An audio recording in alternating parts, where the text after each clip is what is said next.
So first of all, thank you for joining us for our periodic Deans of Significant Conversations. This one is a special one that's designed to help us learn better how to develop integrated appreciation of our learning environment in an education setting and research setting, and how we can learn from each other as we navigate a whole bunch of complex interactions, whether they be in the educational space, the research space, the discovery space, or the treatment decision-making space. So we all know, theoretically, that scholarship relies on point-counterpoint. Difference of perspectives actually are a strength, not a weakness. Disagreement in concept, approach, or priority are actually good for all of us.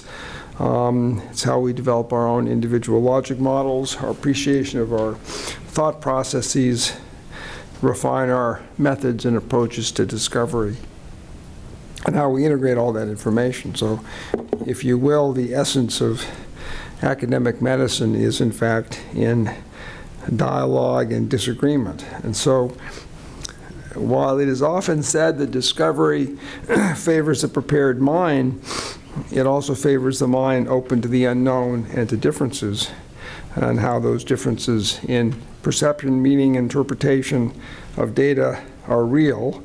And that includes disagreements that lead to difficulties in reproducing data and retractions and all the rest of that. That's part of the academic and scientific process. It's part of our daily rounds in medicine. So how we understand data, how we have it influenced by our upbringings, our education, our background, our social dynamics, laws of science, and laws of society, all influence how we think about these issues. So many of us can quickly find ourselves in a stressful situation where we actually don't understand and don't perceive of the interests and perspectives of the counterparty, and so having a better insight into approaches to take in that conversation is what we're here to do. So last time I checked, we all engage in high-risk conversations, whether it's who's taking out the trash in the morning, or how to interpret a Western blot, or how to troubleshoot erroneous data, who was speeding and who wasn't. They're all part of what we do on a daily basis. So having a better appreciation of approaches is critical for all of us. So we're going to take you through, for all of us, a session to look at our skills and learning better skills, improved skills. And these tools are those brought forward through our campus groups effort, and appreciative inquiry, which I always find pretty intriguing and never really understand, but always willing to take part in it. And then we'll break up into groups and try it out amongst ourselves. And then we'll have a fishbowl where we'll bring some folks up and have brave volunteers sort of take us through things in a relatively unrehearsed fashion, and we'll debrief on it. Such situations are always somewhat contrived. We'll try to be as spontaneous and vigorous as we can at the same time. So I want to thank the organizing group for this process, Adrian Flesher, Vice Dean for Academic Community Engagement at the school and Assistant Professor at the Mandel School of Applied Sciences. She's a facilitator par excellence, and I will turn over the podium to her to get us started. Thank you all for coming. Thank you, Stan. And welcome, everyone. And I want to say a special thanks to you, Cynthia, for all of the work that you did, along with the working group, in getting us started with these significant conversations. And I'm happy to work with you all as we lean into the notion of having, doing dissension well, tools for engaging in productive disagreement. So thank you all. Hopefully a few more people will trickle in, but if they don't, I think we'll be okay. So we're going to go ahead and get started with a poll. I do not see the QR code here, but that's okay. So our first question, press it. Maybe one more. I thought I put it in there. I'm sorry. I believe you. It's technology. It's all good. There was a QR code on the title side. So that was for registration. Yeah, so thank you. Oh, we could do that, but, so how many, may I just ask, how many individuals in the room are familiar with the tools of appreciative inquiry first? How many of you are familiar and have used them? I see about 3, 4. All right, what about empathetic engagement? Anybody use either of those tools? 3, 4, Tracy, okay. All right, good, so thank you for that, for our pre-poll. So let me say at the outset, as we dive into using tools to have difficult conversations, it is less about the what, meaning the third rail conversation or the topic or the issue, and it's more about the how. Because we don't know when we will run into these difficult conversations, and we won't always have a tremendous amount of understanding of the topic when it comes to the fore. But we can have simple tools, not simplistic, but simple tools in order to help us engage. So here are the topics that came to the fore through campus groups and through a few other venues. So I'm going to give you the opportunity to take a peek at those. We tried to put them in buckets: education, funding and research, healthcare, political, and then professional development, and then reproductive. I'm sure it says reproductive rights. Let me just go back so everybody can take a peek. We can always come back to this slide because shortly I'm going to ask you, once we go into our pairing conversations, to have a conversation using the tools that we're going to look at in just a few minutes. You're going to have a conversation about one of these topics, very specifically. And here's the other piece. Here's the contrived piece. I will ask you if you will, thank you for smiling, I will ask you if you will choose a position, whether or not it is your position, so that we can have a meaningful conversation. So this is really less about you and you taking a position so that we can have a conversation. All right? So let's do a quick review. You all received this document. You have it in your hand. You received it in campus groups, and it outlines appreciative inquiry as a 5-model framework that helps us to have conversations with individuals around those dissenting topics. And there are questions that we ask, but here are the 5 pieces of appreciative inquiry. First is the definition. It's the what. It's what we're talking about, what we're focusing on. Discovery is when we ask a set of questions about appreciating, if we can, whatever that topic is. When we dream, we wonder together about what it might be or what it could be. Designing is when we co-construct a new reality, and destiny is how we move forward. So let's look at the discovery questions first. This is the first part of appreciative inquiry, and again, you have this right in front of you. So here are questions that you can ask if you find yourself touching a third rail conversation. What are the most positive features of this issue? So you might ask an individual this question if they bring up the issue of abortion rights or reproductive rights. What worked well for you before this became an issue, or how did you think about it? What has been your experience with this issue before? What attracted you to your alignment or disalignment with this issue? And is there an opportunity here to talk further? So these are our discovery questions. Our dream questions really have to do with solution-focused brief therapy and theory, and that's when we ask the miracle question. Let's say that overnight a miracle occurred and you actually achieved your goal, going back to the issue. How would you know that things changed for you? Number 2, what if there were no limits? How far would you take this issue or this concern? Number 3, what would you notice about yourself and your family and friends if this issue came into being? So what is your reality, and what will be the reality of other individuals around you? And number 4, what would you notice about others, non-family, non-friends, if the issue came into being? The design question is where we co-create a new reality. What are small actions that you would take toward this goal? What smaller aspects of this issue could you experiment with now? So as you see, as we go through these questions with appreciative inquiry, what you're really doing is learning more about that individual and where they stand in the space.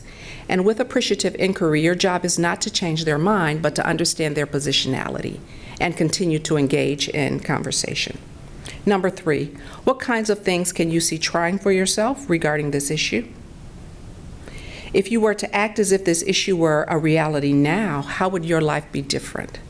And I can understand that with some of these topics that we're looking at, these are tough questions, and they may be tough answers that we hear. And finally, we have our destiny questions. How are you already living in the reality of this issue, whatever it is? What compels you regarding the goal or issue? What makes you proud regarding this issue? And again, asking these questions helps you to understand the positionality of the other person, and it keeps the two of you in the room or in the space. All right. So I want to stop right there and ask if there are any questions or even comments about the notion of appreciative inquiry and its 5 sections. Okay. All right. The next tool that we want to think about is that of empathetic engagement. There are 4 points. They sound simple, but again, they are not simplistic at all. Empathetic engagement really takes time to listen and see the world as the other person sees it. You'll see that some of these concepts really do mirror appreciative inquiry, but empathetic engagement helps us to breathe while we're listening and wonder as we take time to listen and see the world as the other person sees it, even if we don't agree. This is less about gaining agreement and more about understanding positionality. Number 2, empathetic engagement listens to the other without judgment of their story. Their story is their story. Number 3, empathetic engagement seeks to understand and also feel what the other person is feeling. So it's about being curious, even if we don't disagree, even if we don't agree. And this is when it becomes difficult, especially with third rail topics. And then finally, number 4, empathetic engagement communicates back to the other their story and their feelings as told, not as interpreted, not interrupted, interpreted. All right? So we don't reinterpret the story. We tell the story as told. So these are the 4 tenets of empathetic engagement. And I'll stop again and ask if there are any comments, questions. And so for those of you who have used either of these tools, I would be curious as to your experience. Anybody willing to share?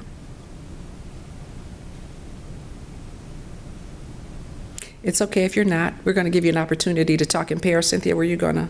I was just going to, we didn't use the term empathic engagement, but we did very much in terms of relational-based communication.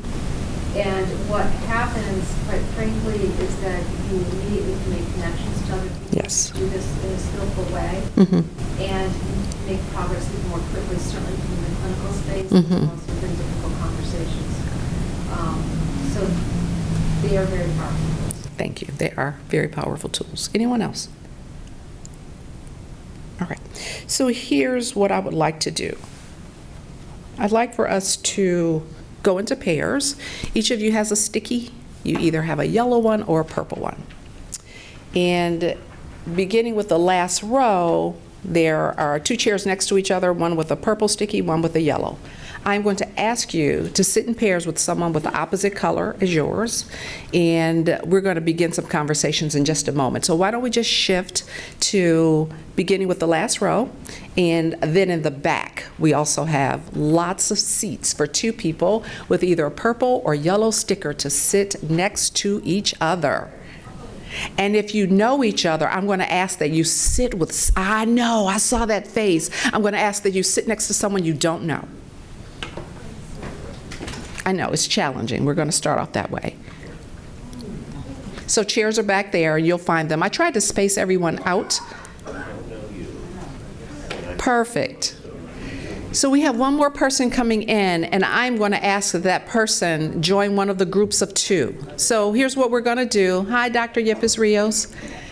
So I'm putting you on the spot. So you see lots of groups of 2. Will you join one of those groups of 2? We're going to have a triad. You can pick whichever group you want, preferably people you don't know. Anybody? I know she probably knows everyone. Okay, perfect. Thank you so much. All right. So I'm going to go back a few slides, and I am going to show you all again the topics. So let's get to our topics. We're going to take 5 minutes. We're going to have 2 5-minute rounds. So in the first round, the individual with the purple sticky is going to pick the topic. The person with the yellow sticky is going to work to wield the tool. You have the tools in front of you. You can ask the questions right off of the paper, right? So everybody get a topic. Purple stickies first, pick a topic, and then we're going to switch. So we're going to do, we'll probably do 3 rounds to give our triad an opportunity to have everyone participate. So why don't we go ahead? You have your topics in mind, purple people? Okay. So we're going to take 5 minutes, and the person with the yellow sticky is going to work to wield the tools which you have right in front of you. And I am setting my timer for 5 minutes, and we can get started. Okay, go. Let it be organic how you work your way through the questions of appreciative inquiry or empathetic engagement. Do we each engage on it, or does one of us just ask? One of you asks, so it will be the person, the purple person, pick the topic. So it'll be conversational between the 2 of you, but so Mark, I'm assuming you're yellow, so you're really going to ask your partner those questions as they talk about what they believe about that topic. So it's really an opportunity to share what you believe, positive or negative, about the topic that you choose. Yes, Philip. That's exactly what you would probably do. Yes, let it be organic. And everybody take a breath. All right. We're going to do our second round, and then we're going to stop, and we'll take the temperature of the room to talk about how it's going. So now it's time for the individual with the yellow sticky to pick a topic. All right. And your partner or your colleague sitting across from you will work to use the tools to have a conversation with you about where you potentially stand about this specific topic. All right? Yes, can we just take a few moments we're going to switch out a couple people so that we have another dyad. All right, let's get started.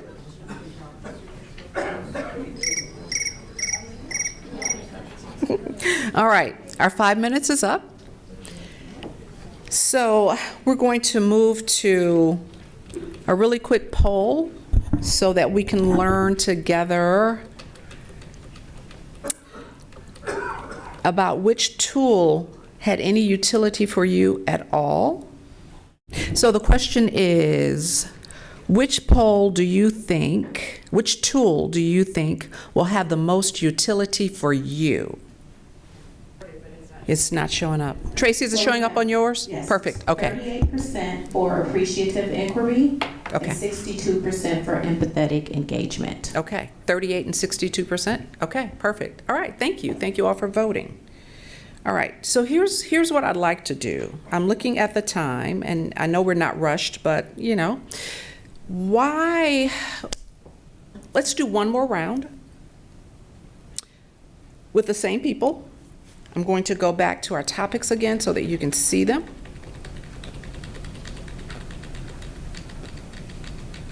And we're going to go back to the folks with the purple sticky, and they will pick the topic.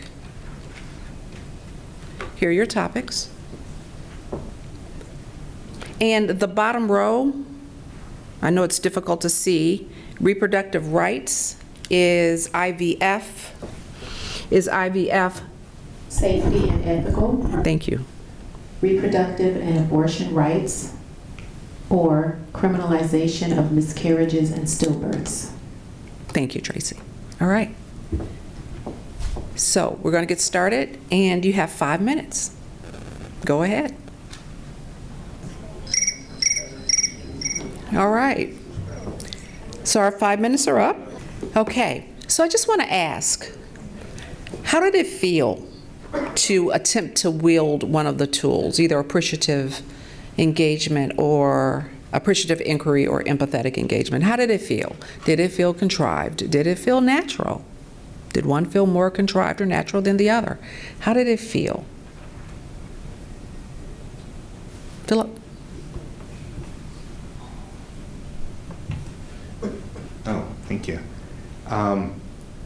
Kind of listening in empathetic engagement, listening to the story, doing so without judgment, felt easy. Trying to understand kind of what's behind it, the feelings behind it, was less easy. And I can imagine that if it was a topic that I internally hold a different position, and then trying to keep, I don't know what to call it, my trauma voice, that voice inside my head, trying to silence that so that I could really hear what he's saying. I can imagine that would be extremely difficult. It's easy in theory, in practice, not so much. And that's why we practice. Thank you, Philip. Anybody else? How did it feel? Yes. Something that I found difficult was in our last round, I chose a topic and I chose a stance that is not my own stance. And I was, when Dr. Lamb was asking me to elaborate on it, I was kind of struggling to do so, and it made me realize that maybe I'm not having enough conversations with people who feel differently about this topic, because I only kind of could come up with arguments for like my own feelings about it, and other people who feel the same way as me. So that was just something interesting that came out of this exercise for me. That's an important point. What's your name? Anika. Hi, Anika. So that's really important. So what that suggests is that it's important to get out of your comfort zone, particularly around some of these topics, so that we can get to know the positionality of other folks while we're wielding tools to help us have the conversation. Thank you for that. Important point. Anybody else? Okay, so thank you. Tracy, any comments from online? No. Okay, perfect, thank you. So I am going to ask now for 4 brave souls, 2 who are going to decide on a topic, and 2 who are going to use the tools during the conversation. And you'll be brave because you'll be sitting up here having the conversation for all of us to watch and listen. Remember, it's less about the what and it's more about the how. And the position that you assume it, as Danica said, she tried to take the stance that was opposite to what she thought, and she gleaned insights from that. So you can take whichever stance you want as you have the conversation. Any brave souls?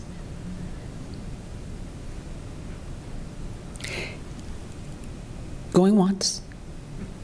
Going twice? If not, it's okay. What I'd like to do, if we are not yet feeling comfortable, and thank you, Philip, I see that tentative hand going up, we're going to switch partners, and we're going to continue with our pairing conversations.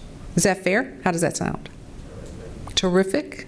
All right. So why don't we do that? So why don't we have all of the, what color, what's your name, first of all? Brianna. What color do you have?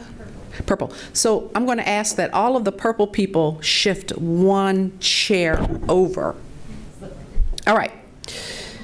So we're going to start with the people with the yellow stickies, and I'm going to ask that you pick a topic, Dr. Alicio is waiting for you.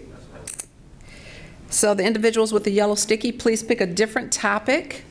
Or it doesn't matter because you're with a different person. We're going to give you 5 minutes. The individual with the purple sticky will work through the tools. All right? You may get started. We'll give you 5 minutes.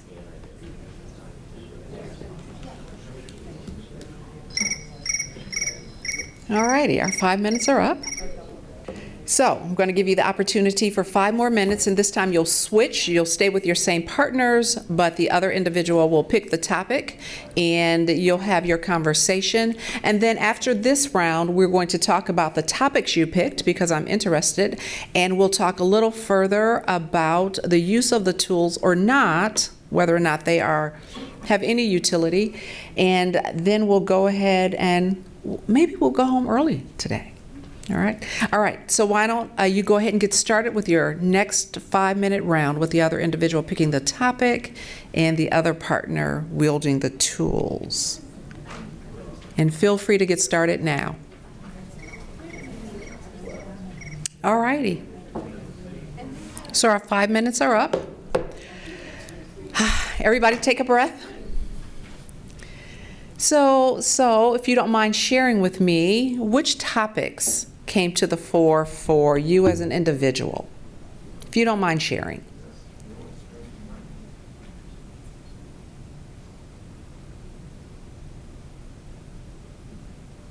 Elizabeth, you're smiling. I'll just ask you. Go ahead. Okay, we've just been talking, the last question we're talking about is the current drive to disband medical knowledge, practice, and research. And just as a medical humanist and studying back the history of medicine. Yes. It's just unfathomable to me. And then how do you use it as an opportunity? Thank you. How do you use it as an opportunity to kind of say, okay, we've obviously, people don't understand the reasons we have medicine and the advancements we've had, and humankind would not advance without the medical advancement. So how do you go back to kind of resetting the stage and saying there's a reason we have what we have, and just like any time we can overcorrect, but this is really good stuff and major advancements are happening every day. So Elizabeth, I wonder, could you be empathetic with me if I said, no, we're good where we are? How would you engage with me around that positionality? Well, great question. I would ask you, thank you for letting me not be in the fishbowl for this. Yeah. I would ask you, have you ever been sick, or has anyone in your family ever had a chronic illness? So you're asking me to tell you more about me and my experiences? Yes. Perfect. Yes, and then from there, hope to kind of find some common understanding. Perfect. And then move from there. Thank you for letting me put you in the fishbowl. Now no one else is going to answer. Anybody else? Which topics did you highlight for yourself? Sorry, just to clarify, you would just like to hear the topic? Yes, yes. So Dean Gerson picked the topic of NIH research dollars, private or public entities. And then we, after that, talked about the government influence on DEI language and limiting terminology. So Monica, I'm taking the stance that the government should influence our terminology, and we're moving in the right direction. Sorry, so I know, okay, right? All right. Here we are Good. having this conversation. All right. What might you ask me? Yes. I might ask you, I'll shake my head a little bit and then I might ask you, what are the most positive features of moving in that direction? So the most positive features are we really get to think about people who have generally been successful in our country, and we'll get to really focus on the best and the brightest. So we're going to remove all of this terminology and really think about the strongest population here in our country. I'm sorry, I'm kind of lost you. We're following on the second topic. Is that? No, I'm kind of. Sure. I'm not. I'm not. But what might you ask me if I responded in such a way after you shake your head and you have this great poker face, right? You know, I have a really good one of those. Yeah. So Okay. here we are, right? And it is difficult to pivot when someone says something like that in a conversation, right? It's difficult to engage empathetically when did you start to think like this, right? Can you tell me more about Can you that? tell Can me you more? expand a little bit more Perfect. about that? Or can you tell me a little bit more of the background behind that? Or, Perfect. Yeah. That's perfect. Okay. All right. So no more of those questions. All right.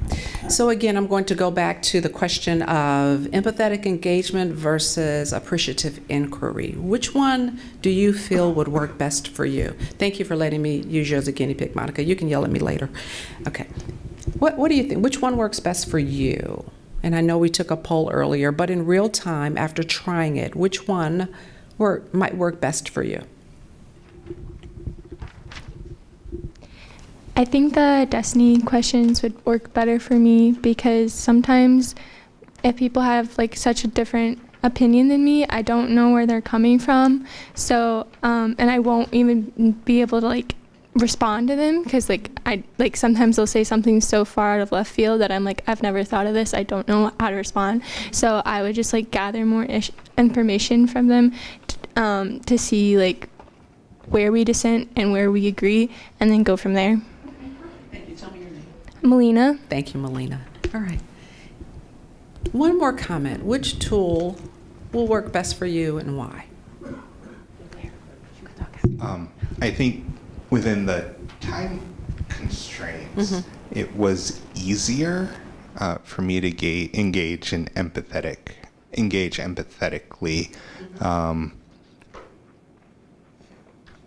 Trying to do the appreciative inquiry kind of model, it was hard to get past the first or second stage, kind of the discovery and not really into the dream. So in short conversation, it felt like the empathetic engagement was a better tool for me. And then if given a longer period of time, the appreciative inquiry might have been more helpful. Okay, perfect. Thank you for sharing, Philip. Yep, Erin. So I feel like maybe it depends in part on the goal. I feel like empathetic inquiry helps me to understand more about the person, but that appreciative inquiry could help me to understand more about the issue as well. So thank you all for letting me put you in the hot seat for just a few seconds. Dean Gerson, do you want to say anything as we say goodbye?